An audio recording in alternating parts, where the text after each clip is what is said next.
Welcome back, Egyptian hieroglyphic fans, to Doodling with Purpose, Lesson 13, as we continue to go step by step, week by week, learning the ancient Egyptian alphabet, otherwise known as hieroglyphics, which is a fun way to doodle when you're bored, and it's a purposeful doodle, and a great thing to learn while you're at home. We're all at home right now, right? It's May 2020.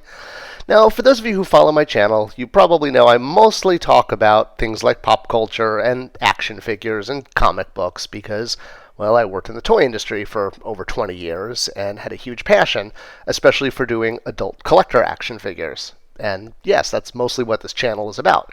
But I also have a passion for learning, and I love ancient lands and ancient civilizations, and Egypt is one of my favorites. And over the course of the past few years, I have slowly been learning hieroglyphics, and that's why I started this, well, not channel, but this playlist on this channel. So, hey, you know, sometimes it can combine my love for pop culture with hieroglyphics, but usually it can't. But this image sure does. Okay, let's get to today's lesson. So we are on to the double consonant sounds. And I don't mean double consonants like this, like in English when you have words like grill or smell that have two L's at the end. That's usually what people think of when they think double consonants. In Egyptian, all words are written with consonants. There are no vowels. The vowels you have to sort of input on your own. So a good example, the way you might write the word fright would be with an F, the snake, R, lion, A, the hand, and T, the loaf, or the hill. That would be fright. With double consonants, you're dealing with consonants that have more than one sound. So it's not necessarily like two L's at the end of the word small in English, but it's more like miss, or myrrh, or sue, or kipper. Well, that's actually a triple consonant sound, that one in the middle. We'll get to that eventually. Yes, there's triple consonants. But first, let's review the double consonant sounds that we did last week. So last week started our double consonants. We started with the chisel, line across, two half circles down, line, straight down, and a triangle. And that's your chisel, your ob. Now we have our ibis, bird, up the neck, through the neck, around to the top for the crest, and legs back and down, something to stand on, and some wing detail. And that's your ibis, or your ah sound. Next, we have our spinal cord, which is a rectangle, fingers on the top, and then two swoops down. And that is your ah sound.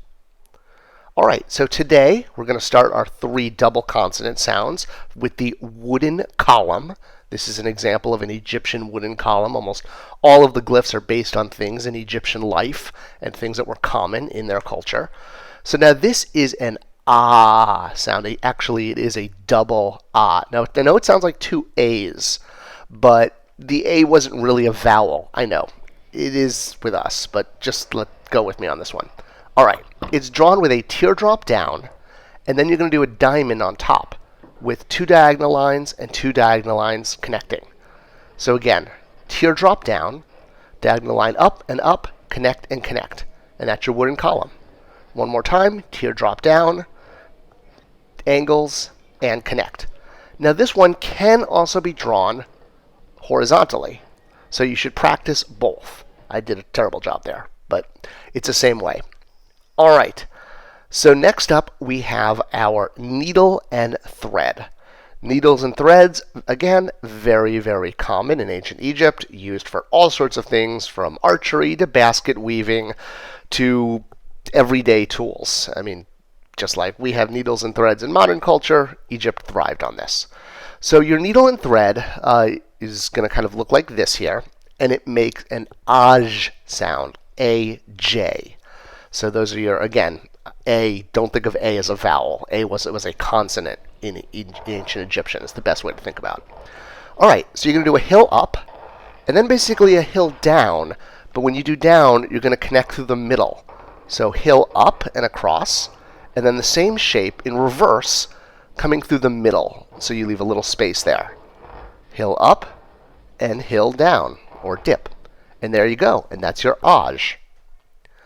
All right, last up for today, we're going to do the cormorant, which is another common bird that's native to Egypt and has that neat swooping neck. That's one of the things that makes it very easy to spot, is with the neck going back.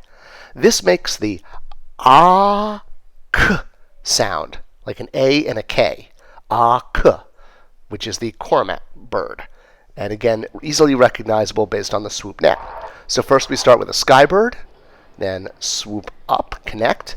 Now we're going to do a backwards S for the neck.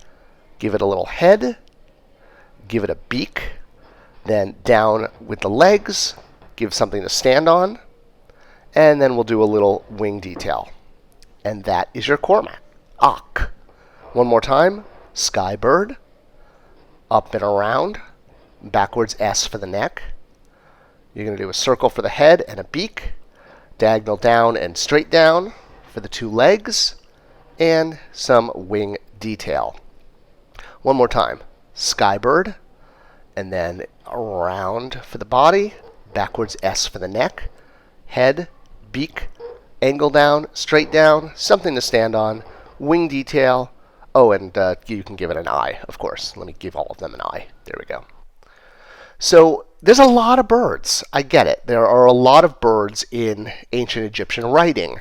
And the nice thing, though, is there are really only two basic kinds. There's the sort of upwards bird, like the vulture and the owl, and then there's the across bird. So here is the owl, which is sort of an upward bird, which is basically made the same way as the vulture, the first one we learned, the A. So the M and the A, similarly drawn. And then the across birds, both starting with that sky bird and then up and around for the body.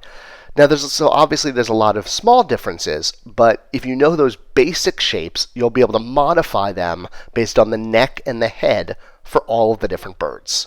Don't get overwhelmed. There's a lot of birds, but there's really only two basic ways to draw. So, hey, keep calm, enjoy it. I hope you've been enjoying Lesson 13. You now know two different sets of double consonants, and we'll return to the double consonants next week and keep going. I hope you've enjoyed this, and I hope it's a great activity to do at home, a great new skill set you can take back to the workforce when we all get ready to reopen. Everyone stay healthy and well, and I'll see you next week for Lesson 14.